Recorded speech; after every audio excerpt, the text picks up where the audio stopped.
शांताकारं भुजंगशयनं पद्मनाभं सुरेशं विश्वाधारं गगनसदृशं मेघवर्णं शुभांगं लक्ष्मीकान्तं कमलनयनं योगिभिध्यानगम्यं वंदे विष्णु भवभयहरं सर्वलोकैकनाथं। मंगलम भगवान विष्णु मंगलम गरुड़ध्वज मंगलम पुंडरीकाक्ष मंगलाय तनोहरि। ओम नमो भगवते वासुदेवाय। आज का दिन आप सभी के लिए मंगलमय हो। सावन महीने में प्रतिदिन श्रीमद् भागवत महापुराण की कथा का श्रवण करने से जीवन में होने वाली अज्ञान व पाप कर्मों से छुटकारा मिलता है, साथ ही 1000 गोदान के बराबर पुण्य की प्राप्ति होती है। हमारे चैनल पर आप प्रतिदिन श्रीमद् भागवत महापुराण की कथा का श्रवण कर सकते हैं। साथ ही इस चैनल पर सावन मास में आने वाली सभी व्रतों की कथा और व्रत से संबंधित जानकारी भी व्रत से पहले उपलब्ध करा दी जाती है। इसलिए हमारे चैनल को अवश्य सब्सक्राइब करें, साथ ही बेल आइकन को भी दबा दें और कथा अच्छी लगे तो लाइक अवश्य करें। आइए सुनते हैं सावन मास कथा का 43वां अध्याय। श्री सुखदेव जी कहते हैं, प्रिय परीक्षित, जिस समय भगवान श्री कृष्ण मथुरा के नगर के मुख्य द्वार से निकले, उस समय ऐसा मालूम पड़ा मानो पूर्व दिशा से चंद्रोदय हो रहा हो। उनका श्यामल शरीर अत्यंत ही दर्शनीय था। उस पर रेशमी पीतांबर की छटा निराली थी। वक्ष स्थल पर स्वर्ण रेखा के रूप में श्रीवत्स चिन्ह शोभा पा रहा था और गले में कौस्तुभ मणि जगमगा रही थी। 4 भुजाएं थी जो लंबी लंबी और कुछ मोटी मोटी थी। हाल के खिले हुए कमल के समान कोमल और रत्नारे नेत्र थे। मुख कमल पर राशि राशि आनंद खेल रहा था। कपोलों की छटा निराली थी। मंद मंद मुस्कान देखने वालों का मन चुरा लेती थी। कानों में मकरा कीर्ति कुंडल झिलमिल झिलमिल झलक रहे थे। उन्हें देखकर काल यवन ने निश्चय किया कि यही पुरुष वासुदेव है, क्योंकि नारद जी ने जो जो लक्षण बतलाए थे, वक्ष स्थल पर श्रीवत्स का चिन्ह, 4 भुजाएं, कमल के से नेत्र, गले में वनमाला और सुंदरता की सीमा, वे सब इसमें मिल रहे हैं। इसलिए यह कोई दूसरा नहीं हो सकता। इस समय यह बिना किसी अस्त्र शस्त्र के पैदल ही इस ओर चला रहा है, इसलिए मैं भी इसके साथ बिना अस्त्र शस्त्र के ही लड़ूंगा।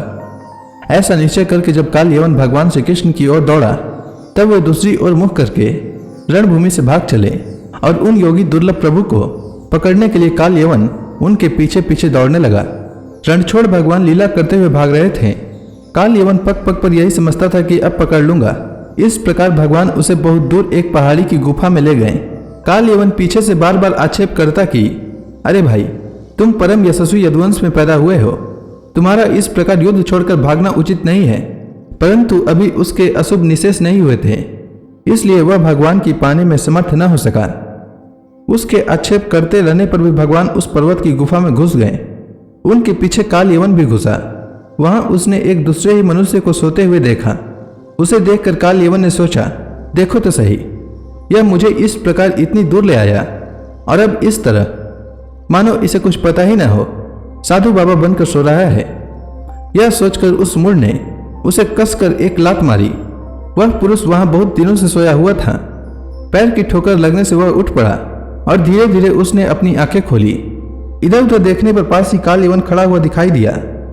परीक्षित, वह पुरुष इस प्रकार ठोकर मारकर जगाए जाने से कुछ रुष्ट हो गया था। उसकी दृष्टि पड़ते ही काल यवन के शरीर में आग पैदा हो गई और वह क्षण भर में जलकर राख का ढेर हो गया।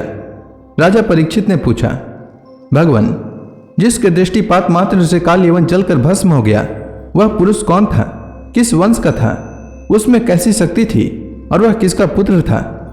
आप कृपा करके यह भी बतलाइए कि वह पर्वत की गुफा में जाकर क्यों सो रहा था। श्री सुखदेव जी कहते हैं, परीक्षित, वे इक्ष्वाकु वंशी महाराजा मानधाता के पुत्र राजा मुचकुंद थे। वे ब्राह्मणों के परम भक्त, सत्य प्रतिज्ञ, संग्राम विजयी और महापुरुष थे। एक बार इंद्रादि देवता असुरों से अत्यंत भयभीत हो गए थे। उन्होंने अपनी रक्षा के लिए राजा मुचकुंद से प्रार्थना की और उन्होंने बहुत दिनों तक उनकी रक्षा की। जब बहुत दिनों के बाद देवताओं को सेनापति के रूप में स्वामी कार्तिकेय मिल गए, तब उन लोगों ने राजा मुचकुंद से कहा, राजन, आपने हम लोगों की रक्षा के लिए बहुत श्रम और कष्ट उठाया है, अब आप विश्राम कीजिए। वीर शिरोमणि, आपने हमारी रक्षा के लिए मनुष्य लोक का अकंटक राज्य छोड़ दिया और जीवन की अभिलाषाएं तथा भोग का भी परित्याग कर दिया।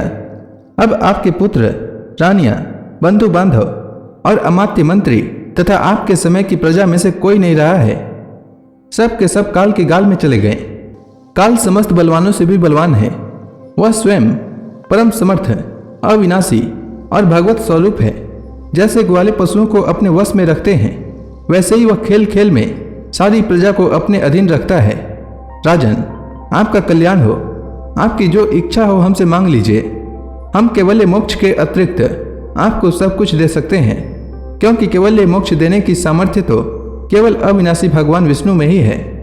परम यशस्वी राजा मुचकुंद ने देवताओं की इस प्रकार करने पर उनकी वंदना की और बहुत थके होने के कारण निद्रा का ही वर मांगा तथा उनसे वर पाकर वे नींद से भरकर पर्वत की गुफा में जा सोए। उस समय देवताओं ने कह दिया था कि राजन, सोते समय यदि आपको कोई मूर्ख बीच में ही जगा देगा तो वह आपकी दृष्टि पड़ते ही उसी क्षण भस्म हो जाएगा। परीक्षित, जब काल यवन भस्म हो गया तब यदुवंश शिरोमणि भगवान श्री कृष्ण ने परम बुद्धिमान राजा मुचकुंद को अपना दर्शन दिया। भगवान श्री कृष्ण का श्री विग्रह वर्षाकालीन मेघ के समान सांवला था। रेशमी पीतांबर धारण किए हुए थे। वक्ष स्थल पर शिवत्स और गले में कौस्तुभ मणि अपनी दिव्य ज्योति बिखेर रहे थे। 4 भुजाएं थी। वैजंती माला अलग ही घुटनों तक लटक रही थी। मुख कमल अत्यंत सुंदर और प्रसन्नता से खिला हुआ था। कानों में मकराकृति कुंडल जगमगा रहे थे। होठों पर प्रेम भरी मुस्कुराहट थी और नेत्रों की चितवन अनुराग की वर्षा कर रही थी। अत्यंत दर्शनीय, दारुण अवस्था और मतवाले सिंह के समान निर्भीक चाल। राजा मुचकुंद यद्यपि बड़े बुद्धिमान और धीर पुरुष थे, फिर भी भगवान की यह दिव्य ज्योतिर्मय मूर्ति देखकर कुछ चकित हो गए। उनके तेज से हत प्रभित होकर सकपका गए। भगवान अपने तेज से दुर्धर्ष जान पड़ते थे। राजा ने तनिक संकित होकर पूछा। राजा मुचकुंद ने कहा, आप कौन हैं? इस कांटों से भरे हुए घोर जंगल में आप कमल के समान कोमल चरणों से क्यों विचर रहे हैं? और इस पर्वत की गुफा में ही पधारने का क्या प्रयोजन है? क्या आप समस्त तेजस्वियों के मूर्तिमान तेज अथवा भगवान अग्निदेव तो नहीं हैं? क्या आप सूर्य, चंद्रमा, देवराज इंद्र या कोई दूसरे लोकपाल हैं? मैं तो ऐसा समझता हूं कि आप देवताओं के आराध्य देव ब्रह्मा, विष्णु तथा शंकर, इन तीनों में से पुरुषोत्तम भगवान नारायण ही हैं। क्योंकि जैसे श्रेष्ठ दीपक अंधेरे को दूर कर देता है, वैसे ही आप अपनी अंग कांति से इस गुफा का अंधेरा भगा रहे हैं। पुरुष श्रेष्ठ, यदि आपको रुचे तो हमें अपना जन्म, कर्म और गोत्र बतलाइए, क्योंकि हम सच्चे हृदय से उसे सुनने के इच्छुक हैं। और पुरुषोत्तम, यदि आप हमारे बारे में पूछें तो हम इक्ष्वाकु वंशी क्षत्रिय हैं।